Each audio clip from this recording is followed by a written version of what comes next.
Alhamdulillah nahmaduhu wa nasta'inuhu wa nastaghfiruhu wa nu'minu bihi wa natawakkalu alayhi wa na'udzu billahi min shururi anfusina wa min sayyiati a'malina man yahdihillahu fala mudilla lahu wa man yudlilhu fala hadiya lahu wa nashhadu an la ilaha illallah wahdahu la syarika lahu wa nashhadu anna sayyidana wa maulana Muhammadan abduhu wa rasuluh arsalahu bil haqqi bashiran wa nadhiran baina yaday as-sa'ah man yuti'illaha wa rasulahu faqad rashada wa ihtada wa man ya'sihima faqad dhalla wa ghawa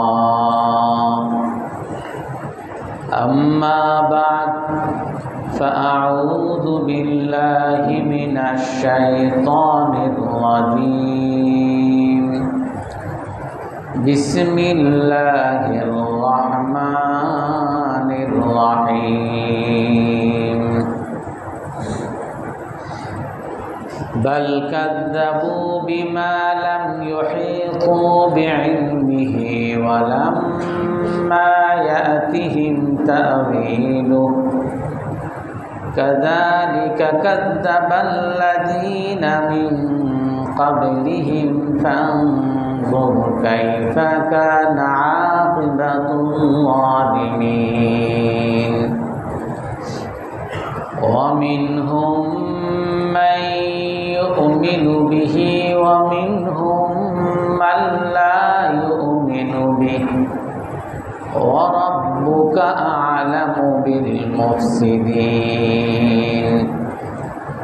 wa in kadzabuka faqul li 'amali wa lakum 'amalukum antum bari'una mimma a'malu wa ana bari'un mimma ta'malun sadaqallahul azim wa qala an-nabiy sallallahu alaihi wasallam ala man zalama mu'ahida aw intaqasa haqqah aw akhadha malan aw akhadha shay'an bighayri tibi nafsihi aw kallafahu fawqa taqatihi fa ana hajijuhu yawmal qiyamah aw kama qala alaihi salatu wassalam সম্মানিত মুসল্লিয়ানে কেরাম রাসূলুল্লাহ সাল্লাল্লাহু আলাইহি ওয়াসাল্লাম এক হাদিসের মধ্যে বলেন হযরত মুহালহাল রাদিয়াল্লাহু আনহু উনি একবার রাসূলের মসজিদের মধ্যে ছিলেন। তারপরে নামাজ দাঁড়ালো। নামাজ দাঁড়ানোর পরে সেই সাহাবী সবার সাথে নামাজ পড়েন নাই। তো রাসূলুল্লাহ সাল্লাল্লাহু আলাইহি ওয়াসাল্লাম তাকে আলাদা দেখে তাকে বললেন, মা মানাআকা আন তুসাল্লি, তুমি সবার সাথে জামাতে কেন নামাজ পড়লে না? আলাস্তা বিরাজুলিন মুসলিম, তুমি কি মুসলমান না? তুমি কি মুসলমান পুরুষ না? কেন তুমি নামাজ পড়ো নাই? তো এই সাহাবী রাদিয়াল্লাহু আনহু বলেন, কুনতু সাল্লাইতু ফি আহলি, হে আল্লাহর রাসূল, আমি আমার এলাকার মসজিদে নামাজ পড়ে আসছি। তো আপনার এখানে এসে দেখি নামাজ পড়েন নাই, কিন্তু আমি আগে নামাজ পড়ে আসছি, এই জন্য আর আপনাদের নামাজে জামাতে আমি শরীক হই নাই। তো রাসূলুল্লাহ সাল্লাল্লাহু আলাইহি ওয়াসাল্লাম তখন বলেন, ইদা সাল্লাইতা ফি আহলিকা ওয়া তা'তি ফাতুসাল্লি মা'না, তুমি যদি কখনো বাড়িতে এলাকায় নামাজ পড়েও আসো, তারপরও যখন আমাদের সাথে আসবে, যদি তাদেরকে দেখো নামাজে দাঁড়িয়েছে জামাতে মসজিদে, যে সবাই মসজিদে জামাতে নামাজ পড়তেছে, তাহলে তুমি তাদের সাথে আবার নামাজ পড়বে। কারণ নামাজ যেমনিভাবে ফরজ, এমনিভাবে মুসলমানের পরিচয় ধারণ করা এটাও এমনিভাবে ফরজ। তুমি যখন নামাজ পড়েছো তো তোমার উপর নামাজ ফরজ নাই, কিন্তু যখন তুমি সবাই নামাজ পড়তেছে, জামাতে নামাজ পড়তেছে, আর তুমি তাদের সাথে নামাজ পড়লে না, তো এর দ্বারা তোমাকে অনেকেই মনে করবে যে তুমি মুসলমান না, বা অনেকেই তোমার ব্যাপারে খারাপ ধারণা করবে। এই জন্য তুমি মুসলমান জাতির সাথে আসো, মুসলমান দলের সাথে আসো, এই জন্য তোমাকে সেই জামাতে অংশগ্রহণ করে সেটা দেখাতে হবে। এই জন্য ফুকাহায়ে কেরাম এই কিতাবের মধ্যে মাসলাও লেখেন, আপনি যদি কোনো মসজিদে নামাজও পড়ে আসেন, আর একটা মসজিদে গেছেন, সেখানে গিয়ে দেখেন যে জামাত হচ্ছে, তো তখন সেই জামাতে আবার আপনি নামাজ পড়বেন। এটা আপনার উপরে দায়িত্ব। কারণ আপনি যদি তখন নামাজ না পড়েন, সেই ক্ষেত্রে আপনাকে অনেকেই মনে করতে পারে যে আপনি নামাজি না, বা আপনার ব্যাপারে খারাপ ধারণা করতে পারে, অথবা আপনি মুসলমান কিনা এই ব্যাপারেও সন্দেহ করতে পারে। তো রাসূলুল্লাহ সাল্লাল্লাহু আলাইহি ওয়াসাল্লামের এই হাদিসের দ্বারা আমরা খুব স্পষ্ট করে বুঝি রাসূলুল্লাহ সাল্লাল্লাহু আলাইহি ওয়াসাল্লাম মুসলমান পরিচয় ব্যাপারে খুবই সতর্ক ছিলেন, এবং সাহাবায়ে কেরামকে সর্বদা মুসলিম পরিচয় ধারণ করার ব্যাপারে সর্বদা উৎসাহিত করেছেন, সর্বদা শিক্ষা দিয়েছেন। রাসূলুল্লাহ সাল্লাল্লাহু আলাইহি ওয়াসাল্লাম আর এক হাদিসের মধ্যে বলেন, মান তারাকাস সালাতা মুতাআম্মিদা ফাকাদ কাফার, যে ব্যক্তি ইচ্ছাকৃত নামাজ ত্যাগ করলো সে যেন কাফের হয়ে গেল। বাইনাল মুমিনি ওয়াল কুফরি আস-সালাহ, মুসলমান আর কাফেরের মধ্যে পার্থক্য হলো নামাজ। মুসলমান নামাজ পড়বে, কাফের নামাজ পড়বে না। এই জন্য কিছুদিন আগে একজন জিজ্ঞেস করে, হুজুর আপনারা খেলার পিছনে এত লাগছেন কেন? ক্রিকেট খেলা এটা সতর ঢাকে,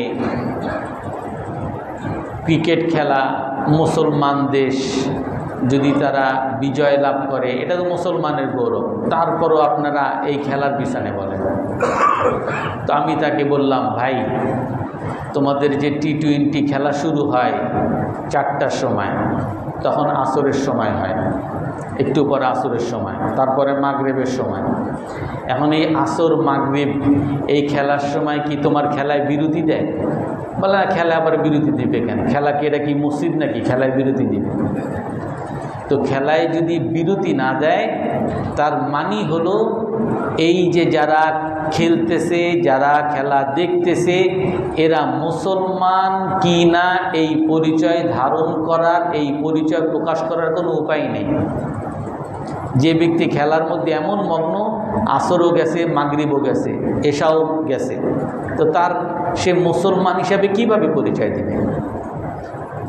যেই কাজের দ্বারা নামাজ থেকে মানুষকে উদাসীন করে সেই কাজই হারাম। তো এই জন্য মুসলমানদেরকে অবশ্যই সর্বক্ষেত্রে সে যে মুসলমান এই পরিচয় ধারণ করতে হবে। যে আমি একটু সার্বজনীন পূজা হয়েছে ওইখানে গেছি, আপনার এত সমস্যা কেন? আপনি সার্বজনীন পূজায় গেছেন, সেখানে আপনি আনন্দ করতেছেন, সেখানে আপনি প্রসাদ খাইছেন, আপনি তাদের সাথে হিন্দু প্রতিমা বিসর্জন দিবে সেইখানে আপনারা গেছেন, খুব ভালো কথা। আপনার এই যে বিকাল থেকে নিয়ে সন্ধ্যার পর পর্যন্ত আপনারা আসরের নামাজ, মাগরিবের নামাজ এইটা পড়ছেন, যে ওইখানে নামাজ কেমনে পড়ব? তো আপনি মুসলমান পরিচয়ের যে নামাজ ছিল নামাজ ত্যাগ করলেন। হিন্দু পরিচয়ের যে প্রতিমা বিসর্জনের সাথে যাওয়া, হিন্দু প্রতিমা বিসর্জন কারা দেয়? হিন্দুরা ছাড়া আর কারা দিবে? এই মিছিলের সাথে কারা যাবে? হিন্দুরা যাবে। তো আপনার মুসলমান পরিচয়ের কোনো বস্তুই আপনার মধ্যে নাই। আপনার একটা অমুসলিম পরিচয়ের যত ধ্যান ধারণা, যত আনন্দ ফুর্তি যা কিছু আছে এইগুলো আছে। তো আপনাকে মুসলমান কেমনে বলবো আমি? এই জন্য রাসূলুল্লাহ সাল্লাল্লাহু আলাইহি ওয়াসাল্লাম আমাদেরকে প্রতিটা পদে পদে শিক্ষা দিয়েছেন যে মুসলমান হতে হলে শুধু লা ইলাহা ইল্লাল্লাহ মুহাম্মাদুর রাসূলুল্লাহ বললেই হবে না, এইটাকে ধারণ করতে হবে, এইটাকে প্রকাশ করতে হবে।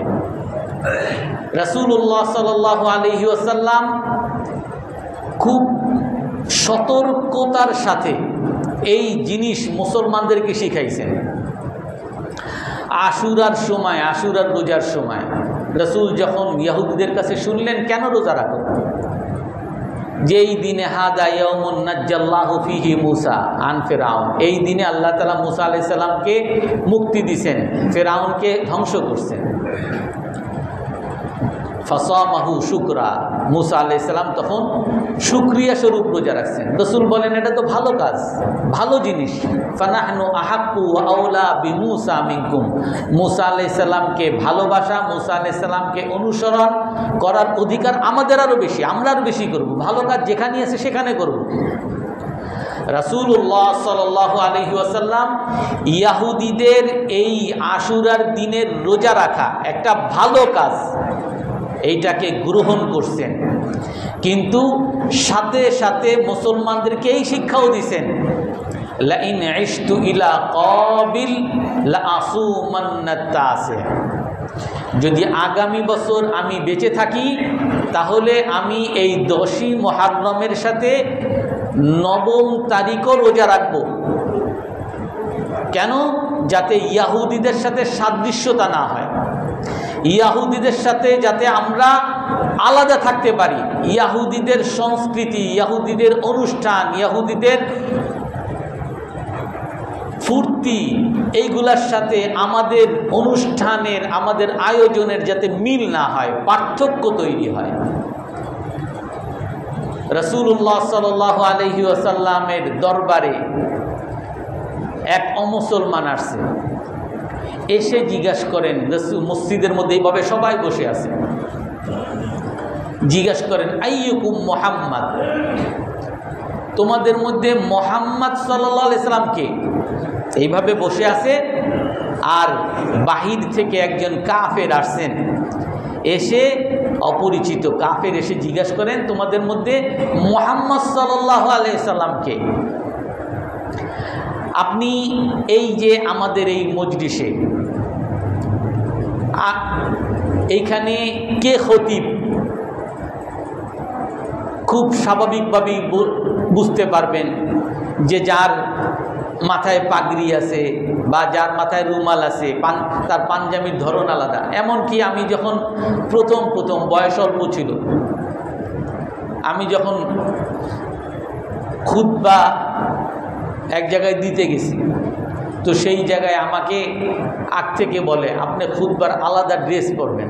আমি খুতবার আবার আলাদা ড্রেস কি, যে খুতবার জন্য আলাদা একটা হাবা পরবেন, খুতবার আলাদা একটা বড় পাগড়ি পরবেন, খুতবার আলাদা একটা পোশাক পরবেন, যাতে অন্যদের থেকে ব্যতিক্রম থাকে। ভালো কথা। কেন? কারণ মানুষ আপনার বয়স এমনি কম, আপনি যে খতিবই লাগে না। খতিব লাগতে হইলে সেরকম একটা পোশাক লাগবে। ভালো কথা। আমি কোরআন হাদিসে দেখলাম রসুল সাল্লাল্লাহু আলাইহি ওয়াসাল্লাম কী পোশাক পরতেন, বা রসুল বা সাহাবাদের কী পোশাক ছিল। দেখি আলাদা কোনো পোশাকের কোনো বিধান বা পোশাকের কোনো বিবরণ নাই, বরং এই হাদিস পাই রসুলের দরবারে যখন একজন কাফের আসে তখন এসে বলে আইয়ুকুম মুহাম্মদ, তোমাদের মধ্যে মুহাম্মদ সাল্লাল্লাহু আলাইহি সাল্লাম কে? অর্থাৎ মুহাম্মদ সাল্লাল্লাহু আলাইহি সাল্লাম সর্বশ্রেষ্ঠ নবী, সারা পৃথিবীর শুরু থেকে শেষ পর্যন্ত সর্বশ্রেষ্ঠ মহামানব। উনিকে এটাকে আলাদা করার কোনো উপায় নেই। কেন? কারণ রাসূলুল্লাহ সাল্লাল্লাহু আলাইহি ওয়াসাল্লাম সাহাবাদেরকে এমনভাবে তৈরি করছেন যে সবাই যাতে রাসূলুল্লাহ সাল্লাল্লাহু আলাইহি ওয়াসাল্লাম হয়। রসুলের এক পোশাক, যে উনি হলেন হুজুর, আর রসুলের বাইরে যারা আছে তাদের আলাদা পোশাক। উনি হলেন ডাক্তার, ডাক্তারের পোশাক, উনি হলেন ইঞ্জিনিয়ার, ইঞ্জিনিয়ারের পোশাক, উনি হলেন অফিসার। এইরকম কোনো পোশাক দ্বারা রাসূলুল্লাহ সাল্লাল্লাহু আলাইহি ওয়াসাল্লামের সমাজকে আলাদা করা যাইত না, মুসলিম সমাজ। কিন্তু আমরা চিন্তা করি আমাদের এখন আমরা মুসলিম সমাজ বাংলাদেশে আমরা আলাদা করতে পারবো কিনা, যে এইটা হলো মুসলিম সমাজ। অনেকেই হয়তো প্রশ্ন করতে পারেন, হুজুর আপনারা সব জায়গায় গোঁড়ামি করেন, যে আমরা তো বাংলাদেশি, বাংলাদেশে হিন্দু আছে, খ্রিস্টান আছে, ইহুদি থাকলেও থাকতে পারে, অমুসলিম, মারমা, চাকমা, বিভিন্ন জাতি আছে। তো এই জাতির আমরা তো সবাই এক, এদের থেকে আপনি কেন মুসলমানকে আলাদা এক গোষ্ঠী করে সবাইকে আলাদা করে দিতে চাচ্ছেন? আপনি আমার কথা বলার আগে আপনি একটু অন্যান্য জাতির দিকে দেখেন। হিন্দুদের কাছে যান, তারা ছোট একটা বাচ্চা পর্যন্ত সে যে আলাদা একটা ধর্মের মানুষ এইটা বোঝানোর জন্য তাদের বিভিন্ন পোশাক আশাক চলাফেরা সব কিছু তার ভিন্নতা তৈরি করে। তাদের সার্বজনীন এই যে পূজা, এই পূজার মধ্যে আমরা সবাই অংশগ্রহণ করি। সার্বজনীন এই হিন্দুদেরই আমি এক জায়গায় পড়লাম যে তোমরা মুসলমানরা কেন আমাদের মন্দিরে আসো, তোমাদের ধর্মেও তো বৈধ না, আমাদেরকে কেন তোমরা ডিস্টার্ব করো? আমরা আমাদের মন্দিরে আমাদের প্রতিমারে পূজা করি, আমরা আমাদের মতো প্রসাদ খাই, আমরা আমাদের মতো গান গাই, তোমরা এসে আমাদেরকে কেন বিরক্ত করো? অর্থাৎ তারাও আপনি সেখানে যান সেটা কখনোই পছন্দ করবে না। আপনাকে কখনো সে তার মন্দিরের সামনে নিয়ে যাইতে, আপনি তার বন্ধু, কিন্তু তার প্রতিমার সামনে আপনার নিয়ে যাবে, সে সেটা কখনো সহ্য করবে না। তারা সিঁদুর লাগায়, আপনারও সিঁদুর লাগাবে, সে এটা সহ্য করবে না। তাদের অনুষ্ঠান আলাদা, চাকমাদের অনুষ্ঠান আলাদা, মারমাদের অনুষ্ঠান আলাদা, তাদের সকলের বিবাহের পদ্ধতি আলাদা, তাদের সকলের ছেলে মেয়ে হওয়ার পদ্ধতি আলাদা। সবাই সেই আলাদা অনুষ্ঠানে আপনাকে কখনো দাওয়াত দিবে না। হ্যাঁ, আপনাকে দাওয়াত দিতে পারে যে আপনি সেই মার্কা তার বন্ধু হন। অর্থাৎ আপনি এখনো যদি পাহাড়ে বিভিন্ন উপজাতিদের যান, দেখবেন তারা কি কি অনুষ্ঠান করে, পানির অনুষ্ঠান, তাদের রং সিটানের অনুষ্ঠান, বিভিন্ন অনুষ্ঠান করে, যেগুলো আপনার কাছেও কেমন লাগবে, আপনার কাছে অবাক লাগবে যে তুমি সারাদিন যার কাছে এত চাইলা তারই এখন পানিতে ডুবাই দিতেছ। অথচ যারে পানিতে ডুবাইতেছ তারে গত বছর বা তার আগের বছর সেইখানে নাকি আগুন দিছে কোন মুসলমান, সে বলে আমি আগুনও দেই নাই, একটু এক সাইডে নাকি আগুন জ্বলছে, যে তার প্রতিমার, তার মন্দিরের অমর্যাদা করছে, এই জন্য পিটায়া 4 জন মুসলমানকে হত্যা করছে। অথচ কোনো ক্ষতিও হয় নাই সেই মন্দিরের বা সেই মূর্তির, কোনো ক্ষতিও হয় নাই। অথচ এই মূর্তিরে ধৈরা তোমরা নিজেরা পানিতে চুবাইতেছো, পানিতে মারতেছো। আর পানিতে মারার পরে দেখা যায় বুড়িগঙ্গার এক সাইডে হাত, আর এক সাইডে পা, আর এক সাইডে মাথা, সব ভাঙ্গা চুরা চুরমার। এখন এইটা যদি কারো কোনো মুসলমানের বাসায় থাকে, বলবে এই কোনো জায়গায় মূর্তি ভাঙ্গা আনছে, তারে এখন পিটাও। অর্থাৎ এই যে বিভিন্ন জাতিগোষ্ঠীর লোকরা, তারা তাদের স্বকীয়তা বজায় রাখে। যদি সবাই স্বকীয়তা বজায় রাখে, সবার ধর্ম যদি আলাদা হয়, সবার অনুষ্ঠান যদি আলাদা হয়, সকলের বিবাহ যদি আলাদা হয়, সকলের ছেলেমেয়ে হওয়ার অনুষ্ঠান যদি আলাদা হয়, সকলের দিবস পালন যদি আলাদা হয়, তাহলে আমি মুসলমানের দিবস, আমি মুসলমানের পোশাক, আমি মুসলমানের ধর্ম, আমি মুসলমানের চলাফেরা কেন আলাদা হবে না? আর আলাদা হইলেই আমি কেন উদার হওয়া থেকে বিরত থাকব? বরং আমার এক রাজনীতিকের কথাটা খুব ভাল লাগছে। উনি বলছেন যে ধর্ম যার যার, নিরাপত্তা সবার। মুসলমানের কথা এটাই, অমুসলমানের কথাও এটা না, কিন্তু মুসলমানের কথা এটা। ধর্ম যার যার, নিরাপত্তা সবার। যে কোনো ধর্মেরই মানুষ হন, আপনি আপনার মন্দিরে যা ইচ্ছা তাই করেন, কোনো একটা মুসলমান আপনাদেরকে ডিস্টার্ব করতে যাবে না। হিন্দু বৌদ্ধ আপনারা যা ইচ্ছা তাই করেন, কোনো একজন মুসলমান আপনাকে ডিস্টার্ব করতে যাবে না। আপনি আপনার স্বাধীনতার সাথে, আপনি পূর্ণ স্বাধীনতার সাথে আপনি আপনার ধর্ম পালন করেন, শুধু আমার ধর্মের কোনো ডিস্টার্ব করেন না। আপনি আমার ধর্মকে আঘাত করেন না, আমার মেয়েদেরকে আপনি নষ্ট করেন না, আমার ছেলেদেরকে আপনি নষ্ট করেন না। আপনি আপনার মতো নিরাপদের সাথে থাকেন। রাসূলুল্লাহ সাল্লাল্লাহু আলাইহি ওয়াসাল্লাম হাদিসের মধ্যে স্পষ্ট বলেন, সহিহ হাদিস, আলা মান যালামা মুআহিদা, যে কোনো অমুসলমান যারা নিরাপত্তা নিয়ে কোনো মুসলিম দেশে থাকে, আমাদের দেশে হিন্দু বৌদ্ধ খ্রিস্টান যারাই আছে, রসুল বলেন যে কোনো অমুসলমানের উপরে জুলুম করলো, আউইন তাকাসা হাক্কা, তার অধিকার থেকে বঞ্চিত করলো। হিন্দু তাকে তার দোকানে কাজে রাখছে, হিন্দু দেখে বেতন কম দেয়, কিছু বলতে পারবে না দেখে তার টাকা রেখে দেয়, তার বোনাস দেয় না। রাসূলুল্লাহ সাল্লাল্লাহু আলাইহি ওয়াসাল্লাম বলেন যে কোনো মুসলমানের উপরে জুলুম করে, তার অধিকারের মধ্যে কোনো কমতি করে, আও কাল্লাফাহু ফাওকা তাকাতি, তার সামর্থ্যের চেয়ে বেশি তাকে কষ্ট দেয়। সবাইয়ের 8 ঘন্টা ডিউটি, আর হিন্দু বা বৌদ্ধ হইছে দিকে তার 12 ঘন্টা ডিউটি, তার সামর্থ্যের চেয়ে বেশি কষ্ট দেয়। আও আখাযা শাইআন মিন তিবি নাফসিহি, তার খুশি ছাড়া কোনো জিনিস তার অধিকার করে নিছে, ঘর দখল করে নিছে, জমি দখল করে নিছে, ব্যবসা দখল করে নিছে, টাকা দখল করে নিছে, দেয় না।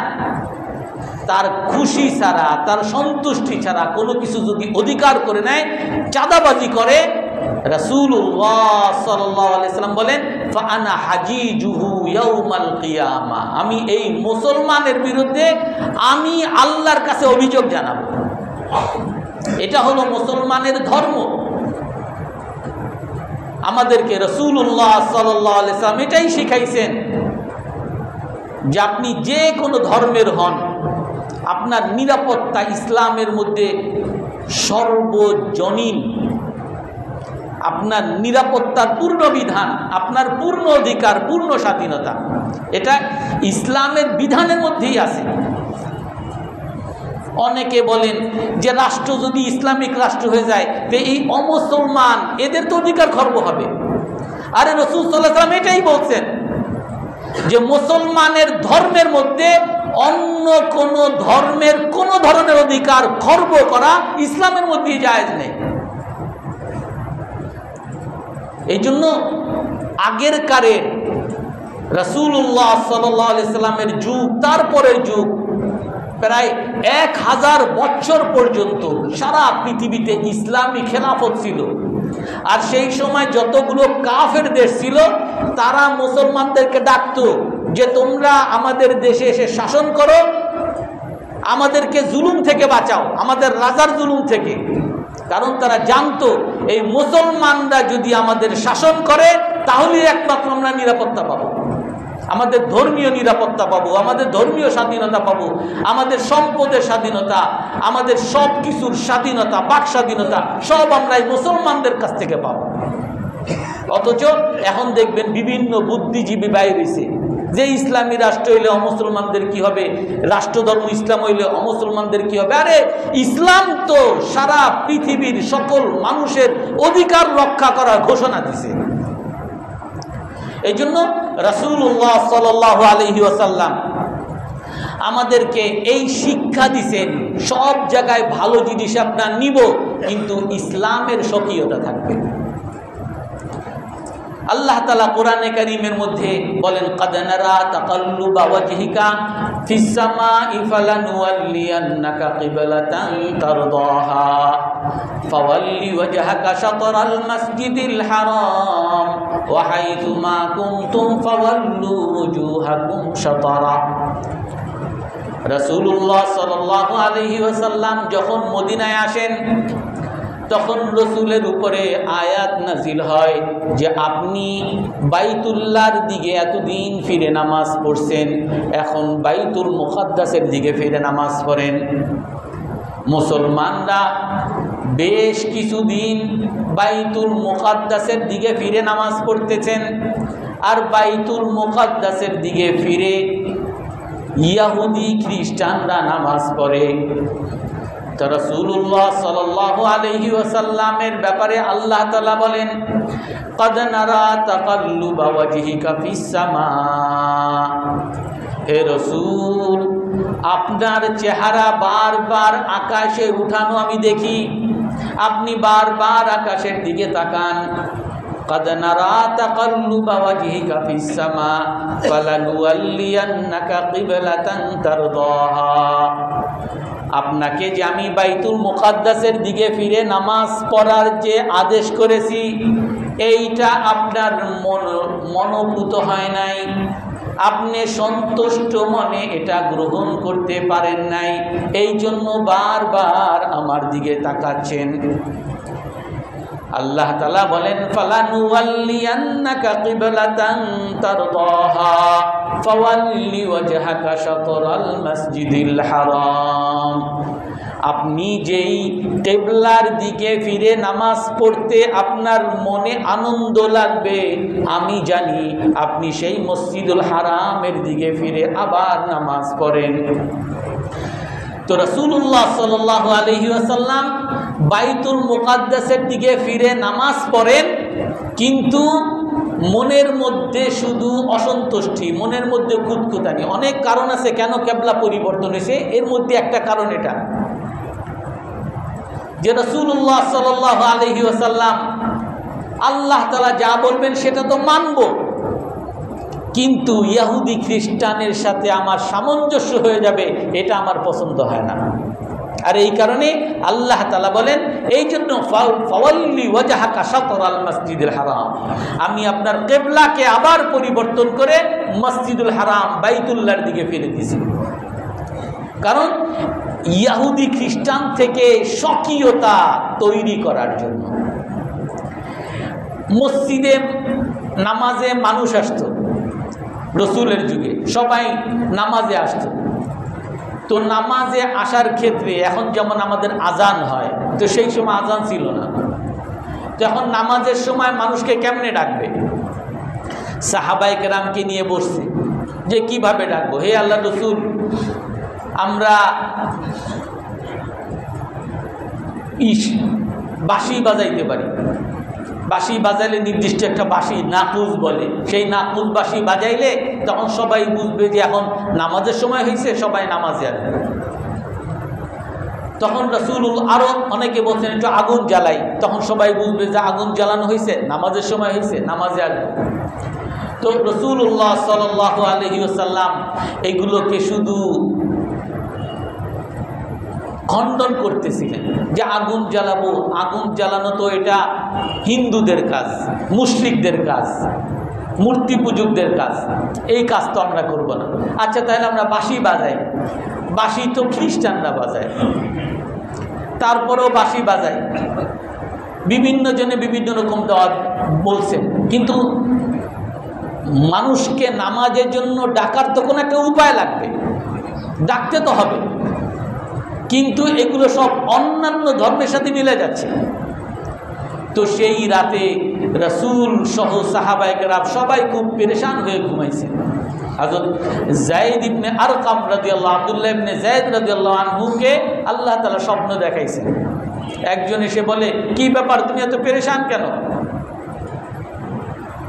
উনি স্বপ্নে দেখতেছেন যে একজন বাঁশি দিয়ে এরকম সবাইকে ডাকতেছে যে ভাই তোমার বাঁশিটা আমাকে দাও, আমি নামাজের জন্য মানুষকে ডাকবো। যে তুমি নামাজের জন্য মানুষকে ডাকবা, এই বাঁশি দিয়ে কেন ডাকতে হবে? তোমার আমি কিছু কালিমা শিখাই দিই, এই কালিমা দিতে তুমি মানুষকে নামাজের জন্য ডাকো। বলে শিখাও। বলে বলো আমার সাথে, আল্লাহু আকবার, আল্লাহু আকবার, আল্লাহু আকবার, আল্লাহু আকবার, আশহাদু আল্লা ইলাহা ইল্লাল্লাহ, আশহাদু আল্লা ইলাহা ইল্লাল্লাহ, আশহাদু আন্না মুহাম্মাদার রাসূলুল্লাহ, আশহাদু আন্না মুহাম্মাদার রাসূলুল্লাহ, হাইয়া আলাস সালাহ। এইভাবে আজানের সমস্ত বাক্যগুলো বললেন। তো এইটা শোনার পরে সকালবেলা উঠেই রসুলের দরবারে গেছেন, হে আল্লাহ রসুল, আমি তো এই স্বপ্ন দেখছি।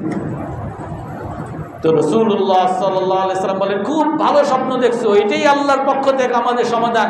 তুমি বেলাল রাদিয়াল্লাহু তাআলা আনহুর কাছে যাও, ফাইন্নাহু আন্দা সাওতাম মিনকা, কারণ তার আওয়াজ অনেক বড়, তোমার চেয়েও বড় আওয়াজ, তোমার চেয়েও সুন্দর আওয়াজ।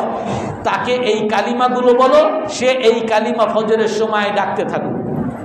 তো এই ফজরের সময় বেলাল রাদিয়াল্লাহু তাআলা আনহুকে ওই কালিমাগুলো শিখাইছেন, আর উনি জোরে জোরে আজান দিছেন। এই আজান শুনতে বাকি, শোনার সাথে সাথে ওমর রাদিয়াল্লাহু তাআলা আনহু বিছানার থেকে উঠেই দৌড় দিয়েছেন। হে আল্লাহর রসুল, ওনার চাদর হেসরাতে হেসরাতে রসুলের কাছে আসছেন, হে আল্লাহর রসুল, আমিও তো এই কালিমাগুলো স্বপ্ন দেখছি। অর্থাৎ রাসূলুল্লাহ সাল্লাল্লাহু আলাইহি ওয়াসাল্লাম নামাজের জন্য মানুষকে ডাকার একটা সুন্দর পদ্ধতি লাগবে, কিন্তু এই পদ্ধতিগুলো যত ভালো পদ্ধতি সব অন্য ধর্মের মধ্যে চলে আসতেছে। অন্য ধর্ম থেকে মুসলমান স্বকীয় আলাদা, এইটা রক্ষা করতে সাহাবায়ে কেরাম রাসূলুল্লাহ সাল্লাল্লাহু আলাইহি ওয়াসাল্লাম সবাই চাচ্ছেন, কিন্তু কোনো সমাধান পাচ্ছেন না। আল্লাহর পক্ষ থেকে এই আজানের কালিমাগুলোর মাধ্যমে সমাধান দিয়েছেন। আর এই আজান পাওয়ার সাথে সাথে শুধু রাসূলুল্লাহ সাল্লাল্লাহু আলাইহি ওয়াসাল্লাম যে খুশি হয়েছেন তাই না, সকল সাহাবায়ে কেরাম খুশি হয়ে গেছেন। কারণ কোন সাহাবা ইসলামের ব্যাপারে অন্য কোনো ধর্মের কাছে মুখাফেক্কি বা অন্য কোনো ধর্মের কোনো সংস্কৃতি, অন্য কোনো ধর্মের কোনো অনুষ্ঠান নেওয়ার জন্য কোনো মুসলমান তৈরি ছিল না। হযরত আব্দুল্লাহ ইবনে ওমর রাদিয়াল্লাহু তাআলা আনহু বলেন, রাআ আলাইয়া সাওবান মুআসফারা, রাসূলুল্লাহ সাল্লাল্লাহু আলাইহি সাল্লাম একবার, মুসলিম শরীফের হাদিস, রাসূলুল্লাহ সাল্লাল্লাহু আলাইহি সাল্লাম আমার গায়ে একবার লাল কাপড় দেখলেন। তো লাল কাপড় দেখে রাসূলুল্লাহ সাল্লাল্লাহু আলাইহি সাল্লাম রাগ হয়ে গেছে। রাগ হয়ে আমাকে বলে, আউম্মুকা আমারাতকা হাযা, তোমাকে এই লাল কাপড় পরতে তোমার মা কি আদেশ করছেন? রসুলের বিরক্তি দেখে হযরত আব্দুল্লাহ ইবনে ওমর রাদিয়াল্লাহু তাআলা আনহু বলেন, আগসিলহুমা ইয়া রাসূলুল্লাহ, হে আল্লাহর রসুল, আমি কি আমার কাপড় ধুয়ে আসবো? আমি কি আমার কাপড়টা ধুয়ে আসবো? রাসূলুল্লাহ সাল্লাল্লাহু আলাইহি সাল্লাম কি বলেন? আমাদের খুব ভালো করে এই রসুলের এই বাণীটা আমাদেরকে সামনে নিতে হবে। আগসিলহুমা ইয়া রাসূলুল্লাহ, হে আল্লাহর রসুল, আমি কি এটা ধুইব? রসুল বলেন, বাল ইহরিকহুমা, বরং এটা জ্বালিয়ে দাও, এই পোশাক জ্বালিয়ে দাও। ফাইন্না হাদিহি সাউবুল কুফার, এটা হলো কাফেরদের পোশাক। কাফেরদের পোশাক, এটা কোনো মুসলমানের পোশাক হতে পারে না। কাফেরদের পোশাক, এইটাকে তোমার অন্তরের মধ্যে এমন ভাবে ঘৃণা তৈরি করবা যেটাকে জ্বালিয়ে দিবা। রাসূলুল্লাহ সাল্লাল্লাহু আলাইহি ওয়াসাল্লাম আমাদেরকে কাফের মুশরিক থেকে আলাদা হওয়ার জন্য এইভাবে শিক্ষা দিয়েছেন। বরং আরেক হাদিসের মধ্যে রাসূল স্পষ্ট বলেন, ইয়াকুম ওয়াজিয়াল আজিম, তোমরা অবশ্যই অবশ্যই অনারবদের পোশাক থেকে দূরে থাকবা, সতর্ক থাকবা। তুমি মুসলমান আর অমুসলমান যেমন টাই পরে, তুমি সেরকম টাই পরবা, অমুসলমানের পোশাক ধারণ করবা, এটা যেন কখনো না হয়। রাসূলুল্লাহ সাল্লাল্লাহু আলাইহি সাল্লাম মুসলমানকে এইভাবে শিক্ষা দিয়েছেন, মান আমিলা বিসুন্নতি গায়রিল মুসলিমিনা ফালাইসা মিন্না। শুধু এতটুকু না, রাসূল হাদিসের মধ্যে বলেন যে কোনো অমুসলমানদের কোনো রীতি অনুযায়ী, অমুসলমানদের কোনো অনুষ্ঠান অনুযায়ী, অমুসলমানের যে কোনো সংস্কৃতি যে অনুসরণ করবে সে আমার উম্মতের দলভুক্ত না। আমি সার্বজনীন পূজা অংশগ্রহণ করব রসুলের ভাষা অনুযায়ী, সে আমার উম্মতের দলভুক্ত না। স্পষ্ট কথা। এই ইসলামী মনোভাবের, ইসলামী আকৃতির, ইসলামী সংস্কৃতি, এই জিনিসের প্রকাশ আমাদেরকে ঘটাইতে হবে। আর এই জিনিস যদি আমরা ঘটাইতে না পারি, আমরা যেমন বর্তমান মহামারীতে পড়ছি এরকম মহামারীতে পড়ব। বর্তমান মহামারী হলো, আপনার বাচ্চাকে আপনি জিজ্ঞাসা করেন, আপনার ছেলেকে, আপনার মেয়েকে জিজ্ঞাসা করেন, এমনকি এই 2-3 দিন টিভিতে, ইন্টারনেটে মূর্তি পূজাগুলোর, বিভিন্ন পূজার অনুষ্ঠানের এত লাইভ অনুষ্ঠান আপনার কাছে পর্যন্ত স্বাভাবিক হয়ে গেছে। সবাই দেখতেছে যে মূর্তির সামনে গিয়ে পূজা করে। এমনকি আমাদের 2-1 মুসলমানরে গিয়েও দেখা যায় মূর্তির সামনে গিয়ে নমস্কার দেয়। এটা স্বাভাবিক জিনিস, এটা সমস্যা নেই। আমাদের দেশের মানুষ সমস্যা কি? অর্থাৎ এই অমুসলমান কালচারগুলো আমাদের দেশে বা মুসলিম সমাজে এতটা প্রচার লাভ করে, আমরা এতটা দেখি, যার কারণে এইটা আমাদের সহনীয় হয়ে গেছে, এটা আমাদের দেশীয় কালচার হয়ে গেছে। বরং কিছুদিন আগেও বলতো এই মূর্তি টুর্তি এইগুলা বাঘ বল্লুক নিয়ে যাওয়া, পহেলা বৈশাখের এইগুলা নাকি বাঙালি সংস্কৃতি, এগুলো আমাদের সংস্কৃতি নাকি। এই মুসলিম সংস্কৃতি পরিত্যাগ করে অন্য হিন্দু, খ্রিস্টান এই সংস্কৃতিগুলো আমাদের ধারণ করে নেওয়া, এটা আমি মুসলমান হিসাবে আমার আর পরিচয় নাই। আমি কিভাবে, যখন 31st নাইটে তারাও যেমন একটা মূর্তি পূজা করে, আমিও যেমন সেখানে অংশগ্রহণ করি, আমি মুসলমান এই পরিচয় আলাদাকে আমি কিভাবে দিব? আমি এই প্রতিমা বিসর্জনের অনুষ্ঠানে যখন আমিও অংশগ্রহণ করি, আমি মুসলমান এই পরিচয় কেমনে দিব? এই জন্য মুসলমান পরিচয় ধারণ করা আরো ভয়ানক বিষয়। আপনি আপনার ছোট ছেলে মেয়ে, আপনার ছেলে মেয়ে সবাইকে আপনি জিজ্ঞাসা করবেন, সবাইকে দেখবেন তাদের মন মেজাজ এমন তৈরি হয়ে গেছে, মাথায় টুপি পরে তো বাইরে যাওয়া যাবে না, এখানে বিবাহের অনুষ্ঠানে যাব। কেন? মাথায় টুপি পরলে তো আমি মুসলমান, সমস্যা কি? না না, বিবাহের অনুষ্ঠানে গান হবে, বাজনা হবে, বিবাহের অনুষ্ঠানে হলুদ হবে, এইখানে ফুর্তির জায়গা হবে, এখানে তো মুসলমান পরিচয় দেওয়া যাবে না। আমার মুসলিম একটা সবচেয়ে বড় আমাদের প্রজন্ম তৈরি করার অনুষ্ঠান, বিবাহের অনুষ্ঠান, এইটা আমি একটা অমুসলিম সংস্কৃতিতে করতেছি। আমি আমার বাসায় অনুষ্ঠান, বাসায় সকলকে একত্র করি কি খ্রিস্টান একটা কালচার, জন্মদিবস, এইটার মধ্যে সবাইকে আমি একত্র করতেছি। আপনার ছেলে মেয়েকে আপনি দেখবেন, ছেলে মেয়ের মধ্যে মাথার মধ্যে ঢুকে রয়েছে এইরকম প্যান্ট পরা লাগবে, এইরকম গেঞ্জি পরা লাগবে, এইটা পরা লাগবে।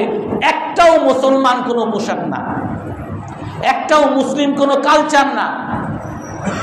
সকল অমুসলিম কালচারগুলো আমাদের সমাজের মধ্যে ঢুকে গেছে। আর এই সামাজিক ইসলামিক কালচার পুনরুদ্ধারের কথা বলাও বড় একটা অপরাধ। রাষ্ট্রীয়ভাবে যে ইসলাম ধর্ম কায়েম করব বলবে, সে রাজনীতি থেকে বাদ। কারণ এই ইসলাম কায়েম করে ইসলামিস্ট হয়ে গেছে, ইসলামী উগ্রপন্থী হয়ে গেছে, ইসলামী জঙ্গি হয়ে গেছে। কিছুদিন আগে আপনার বিভিন্ন বইতে আছে, এগুলো আপনি দেখবেন, আমার কাছেও আছে। আমেরিকান প্রেসিডেন্ট নিক্সন সে বলছেন যে আমরা আমেরিকা হলাম পুরো পশ্চিমা বিশ্বের লিডার, আমাদের অনুসরণ সবাই করে, আমাদের জন্য কোনো চ্যালেঞ্জ নাই, চ্যালেঞ্জ একটাই, সেইটা কি মুসলিম সমাজ আমাদের চ্যালেঞ্জ। এই মুসলিম সমাজ, মুসলিম কালচার, মুসলিম সংস্কৃতি, মুসলমান অনুভূতি যাতে জাগ্রত হইতে না পারে। এই মধ্যপ্রাচ্য আরব রাষ্ট্রগুলো এরা আমাদের কোনো সমস্যা নাই, যতদিন এরা আরব রাষ্ট্র হিসাবে একত্রিত হবে। যেই দিন থেকে তারা মুসলমান রাষ্ট্র হিসাবে সবাই একত্রিত হবে, সেই দিন থেকে আমাদের হুমকি। এই জন্য এখনো দেখবেন মুসলমান রাষ্ট্র হিসাবে একত্র হব, যে এমনকি এখন কাতারের উপর হামলা হয়েছে, এই জন্য মুসলমান সব এক হইতে হবে। সৌদি পাকিস্তান মুসলিম হিসাবে এক হবে। তখন এমন এক বিষ পদ্ধতি দিছেন যে সমস্ত মুসলমানরা, হ্যাঁ ঠিক আছে, আপনি যে পদ্ধতি দিছেন, আপনি আমাদের উপদেষ্টা, আপনি এইভাবে গাজার স্বাধীনতা রক্ষা করবেন। আর এই গাজার সাথে 2045 সন থেকে নিয়ে এখন 1945 সন থেকে নিয়ে প্রায় 100 বছর হতে যাচ্ছে এই সংলাপ, রাষ্ট্র দ্বিরাষ্ট্র শান্তি সংলাপ, এইগুলো করতে করতে ইহুদিরা পুরো ফিলিস্তিনকে প্রায় দখল করে নিছে। শুধু ফিলিস্তিন না, এখন ফিলিস্তিনের আশেপাশে মিশর, জর্দান, ওদিকে ইয়ামান, এগুলোর উপরে সে গণহারে হামলা করতেছে। সে তার এই আগ্রাসন সকল মুসলিম বিশ্বের উপরে চালাইতেছে। পাকিস্তানকে হুমকি দিছে তাদের উপর হামলা করবে, সব জায়গায় সে হামলা। এমনকি এখন আপনারা জানেন যে ফ্লোরিডা নামে যে একটা বিভিন্ন শান্তিকামী লোকদের আসছে, ওনারা শান্তি প্রতিষ্ঠা করতে চায়। কিন্তু ইসলামের দৃষ্টিতে যদি আপনি আসেন, ইসলামের দৃষ্টিতে জেহাদ ছাড়া কখনোই শান্তি আসবে না। যতই শান্তি সংলাপ, যতই শান্তির কথা বলেন, ইসলামে হলো জেহাদ। আর জেহাদকে তো কথা বলা যাবে না, এই ভাষায় তো জেহাদের শব্দ তো উচ্চারণ করা যাবে না, জেহাদের কথাও, জেহাদের আয়াতও বলা যাবে না, কারণ জেহাদ হলো উগ্রবাদ। অথচ এই ইসরাইল চোখে আঙ্গুল দিয়ে দেখিয়ে দেয় ইসলামের জেহাদ কত বড় সত্য কথা। এই ইসরায়েল চোখে আঙ্গুল দিয়ে দেখিয়ে দেয় এই 100 বছর ধরে ইসরায়েলের সাথে শান্তি সংলাপ, সারা পৃথিবীর মুসলমানরা মিলে তাদেরকে শান্তির সহাবস্থানের চেষ্টা করে যাচ্ছে, আর সে আগ্রাসন চালিয়ে যাচ্ছে গণহারে। প্রতিদিন এখনো 100 নিরীহ মুসলমানকে মারতেছে। সাধারণ গাজার মুসলমান তারা একটু খেয়ে বাঁচবে, এই খাইতেও তাদেরকে দিবে না, কোনো খাবারও তাদের কাছে পৌঁছাইতে দিবে না।